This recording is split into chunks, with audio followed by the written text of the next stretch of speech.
1800 hours Pakistan Standard Time. Assalamu alaikum. This is Radio Pakistan.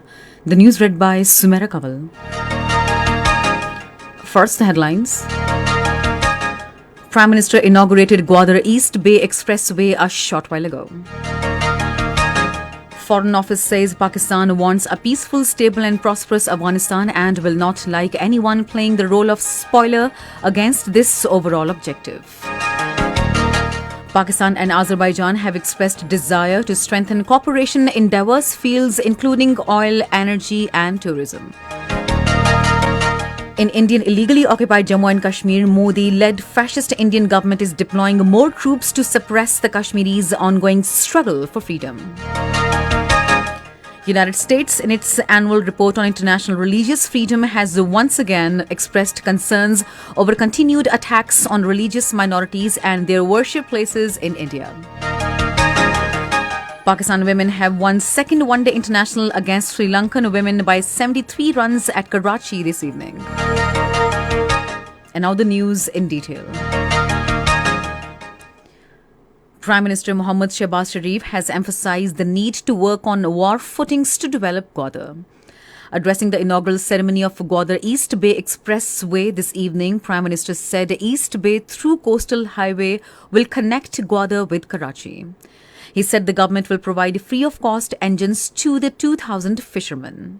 He said steps are being taken to address the other issues being faced by the Gwadar city, including provision of drinking water and power supply. The Senate was informed today that the government is providing targeted subsidies to 14 million households to protect them from adverse impact of inflation after recent price hike in petroleum products. Responding to an adjournment motion moved by the opposition regarding hike in petroleum prices, Minister of State for Finance Dr. Aisha Ghoz Pasha said anyone earning less than 40,000 rupees per month can call 786 to avail the subsidy on petroleum and edible items. She said government took tough decisions due to economic mismanagement of the previous government. Dr. Aisha Ghoz Pasha said we have not imposed any tax on petroleum products and only passed on the cost of buying.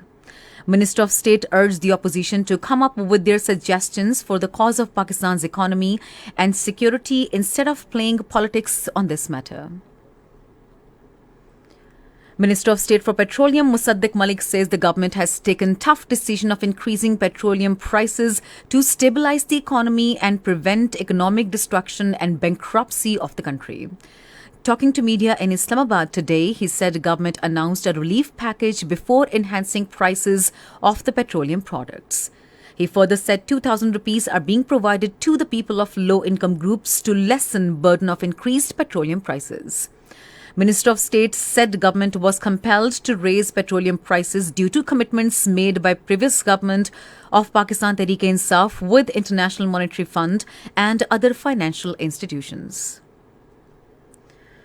Foreign Office spokesperson Asim Iftikhar Ahmed has said Pakistan will continue taking steps including engagements with the Afghan interim authorities and others to have peaceful and stable borders.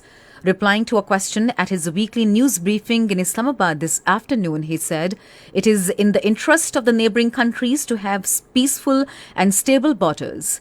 He further said counter-terrorism is also a shared responsibility.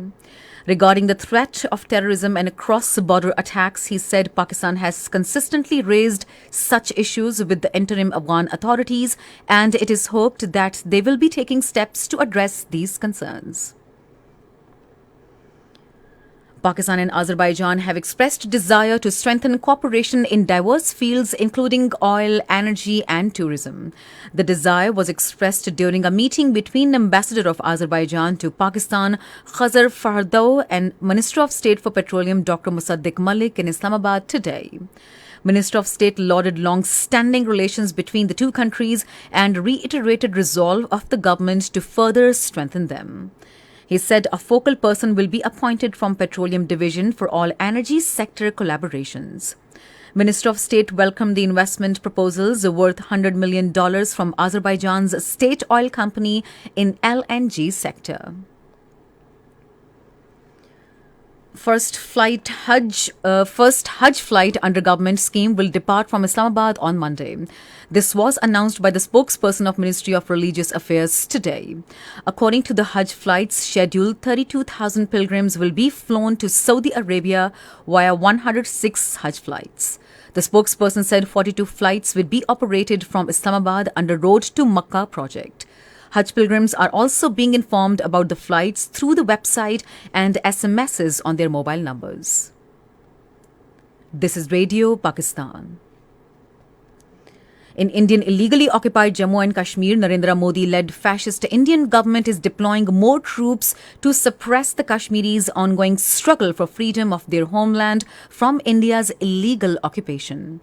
According to Kashmir Media Service, deployment of 150 additional companies of paramilitary troops has already been made in different areas of the occupied territory. 200 more companies of the troops will be deployed before the 15th of this month in the name of security of Hindu pilgrims during the annual Amarnath Yatra commencing on 30th of this month. Meanwhile, All-Party Hurriyat Conference General Secretary Maulvi Bashir Ahmed Irfani says the Kashmiri children are facing a very serious and dangerous situation due to Indian military occupation of Jammu and Kashmir. In a statement in Srinagar on the eve of International Day of Innocent Children Victims of Aggression to be observed tomorrow, he deplored that in Indian illegally occupied Jammu and Kashmir, every day children are picked up and locked up in army camps and police stations where they are subjected to torture and inhuman treatment. The U.S. State Department, in its annual report on international religious freedom, has expressed concern over the continued attacks on religious minorities and their places of worship in India in the year 2021. It said attacks including killings, assaults and intimidation occurred throughout the year. The report pointed out that most of the incidents were reported in states ruled by the BJP. U.S. Secretary of State Antony Blinken, while releasing the report, said the number of attacks on religious figures and places of worship in India has increased. The United Nations says there would be no victor from Russia's offensive against Ukraine. In a statement, Assistant Secretary General and United States Nations Crisis Coordinator for Ukraine, Amin Awad, said, "We have only witnessed loss of lives, homes, jobs and prospects in this war, and it will have no winner." Meanwhile, Kremlin spokesperson Dmitry Peskov says Russia will continue its special military operation in Ukraine until all its goals are achieved. The conflict has entered its 100th day and Moscow's forces are pressing deeper into eastern Donbass region of Ukraine. President of the United States Joe Biden says the U.S. should ban assault-style weapons and high-capacity magazines to tackle the carnage of gun violence. Addressing the nation after a spat of mass shootings, he said too many places had become killing fields. He further said if a ban is not possible, the age limit for buying such weapons should at least go up from 18 to 21. In Mali, 2 Red Cross workers have been killed in an attack in western part of the country. In a statement, the Malian Red Cross said it condemns with the utmost firmness this incident, which undermines the humanitarian mission aimed at vulnerable populations. And finally, the weather.